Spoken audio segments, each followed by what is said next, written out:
महालक्ष्मी महागौरी महाकाली सरस्वती अंबिका चर्चिका चंडी महादेवी भगवती मंगलमयी तारिणी कमला विमला माहेश्वरी समले सरला मंगला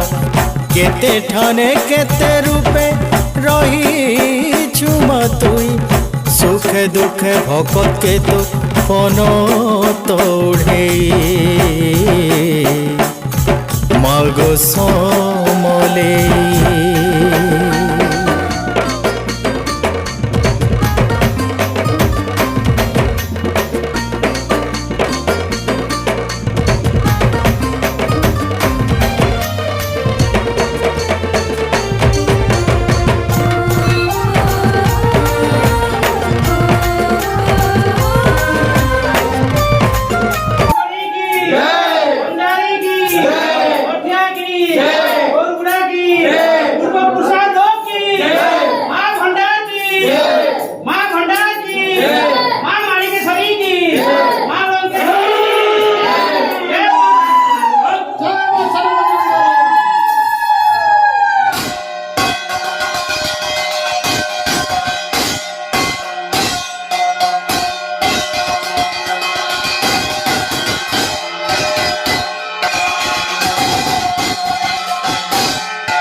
जय मां सप्तवाणी की जय मां बंजारी की जय मां मठिया की जय गोरगुड़ा की जय मां दशभुजा मां दुर्गा की जय पूर्व पुरुषालोक की जय राग देवी की जय मां समलेश्वरी की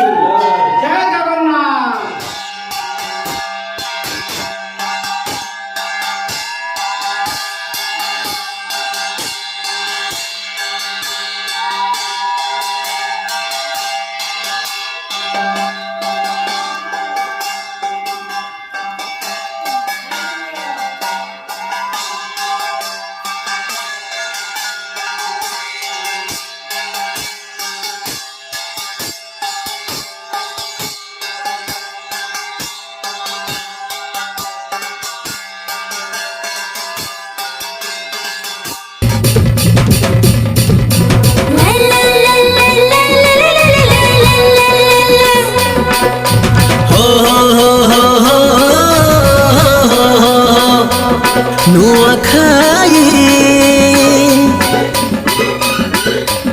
नुआखाई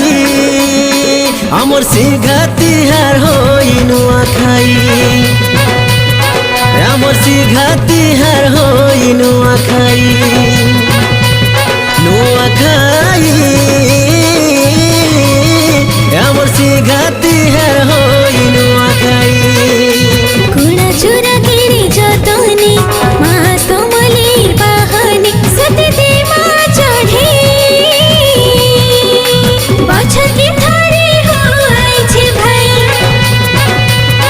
हमर से खाते हर होई नुआखाई नुआखाई आमर सिंघा तिहार होई नुआखाई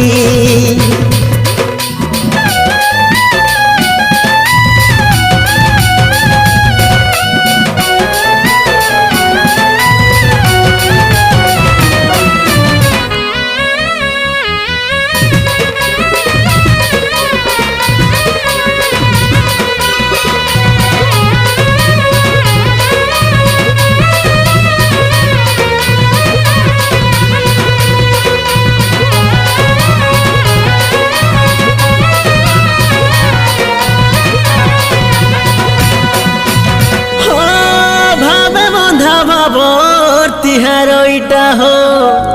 केभे नाई हुए जुन्हा बसे घर दुआर का नुआ चौलन पिठा पना मन घिनी नेसी मोहनिया कथा मीठा भाषा मोर बोले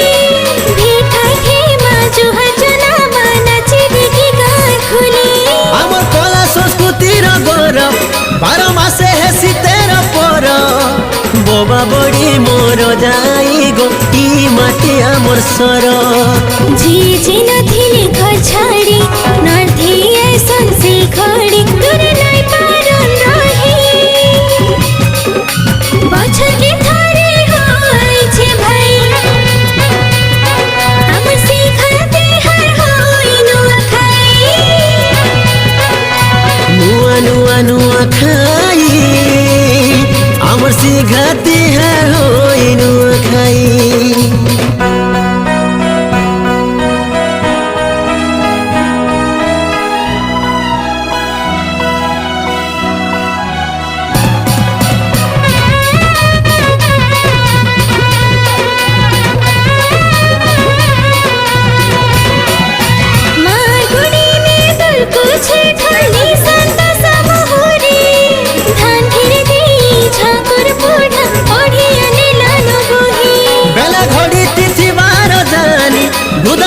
शुक्ल श्री पंचमी लगन सुझेई पायसी पूजा मोर माँ समले राखु सबुली दिने ढोले कुटे ठाने नाचे गाइमा समलपुरी बछर के थारे होई छे भाइ हमर सिखाते हर होई नुआखाई नुआखाई आमर सिंघा तिहार होई नुआखाई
घरे घरे पुरे पुरे गाँ गाँ गली गली गुटी रंगे रंगे हेमा राधे सा मन भुली देशे देशे विदेशे रे पर भेला परचार शिखे देला ई दुनिया आए गुटे परिवार जे देखाऊगा भूले नहीं जाऊंगा मुझे जी नाची नाची आसर सकेली डाल खाई मासर उजल पकेगा शुभ घड़ी शुभ लगन हंसते से धरती रानीगा फले फूले हे मनाना लोगनी के लुटी जन कराऊ छाई झिपिर झिपिर वर्षा पानी गीत गाई गाई तिहार भित्रे राजा तिहार हो तिहार